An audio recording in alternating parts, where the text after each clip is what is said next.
నిన్ననే ప్రపంచ దేశాల్లో వాళ్ళందరూ 20% చొప్పున డబ్బులు కట్టాలి, అప్పుడు హార్ముజ్ జలసంధిది మెయింటెనెన్స్ అంతా మేమే చూస్తాం, ఇరాన్ కాదు ఒమెన్ కాదు అని చెప్పుకొచ్చాడు ట్రంప్. దాంతో ప్రపంచం అంతా మండిపడింది. ఫ్రీ పాసేజ్ నువ్వు చెడగొడతావా, ఇది బిగిన్ చేస్తే ఎవరికాడు ఎవడు సముద్రాన్ని, ఎవడి ఏరియాలో ఉన్న సముద్రాన్ని వాడు ఆధిపత్యం చెలాయించడం బిగిన్ చేస్తే ప్రపంచ వాణిజ్యం సర్వనాశనం అయిపోతుంది, ఇదేం ధోరణి అంటూ ప్రతి ఒక్కళ్ళు నిలదీశారు. దాంతో ఇప్పుడు యూటర్న్ తీసుకున్నాడు. అబ్బాయి మేమేం వసూలు చేయము అన్నటువంటిది తాజాగా చెప్పుకొస్తున్నాడు. ఏదైతే హార్ముజ్ జలసంధి దగ్గర వసూలు చేసే ఉద్దేశం తమకు లేదన్నటువంటిది కవర్ చేసుకొచ్చే ప్రయత్నం చేస్తున్నాడు. ఇరాన్ని వసూలు చేసుకోమని సలహా ఇచ్చినోడు వీళ్ళే, ఇరాన్ వసూలు చేసుకుంటుంటే మళ్ళీ తనకు కూడా వాటా కావాలని అడిగినోడు ట్రంపే, ఆ తర్వాత ఇప్పుడు తామే వసూలు చేస్తామని చెప్పినోడు ట్రంపే, ఇప్పుడు మళ్ళీ అబ్బాయి అదేం లేదని చెప్తున్నాడు ట్రంపే.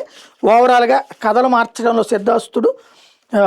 హార్ముజ్లో టోల్ వసూలు ప్రకటన మీద ఒక్కరోజులో వెనక్కి దగ్గర టోల్కి బదులు పశ్చిమాసియా దేశాలు తమతో వాణిజ్య ఒప్పందాలు కుదుర్చుకుంటాయని, తమ దేశంలో భారీగా పెట్టుబడి పెడతాయని మంగళవారం చెప్పారు. అంటే బెదిరిస్తున్నాడు అనమాట.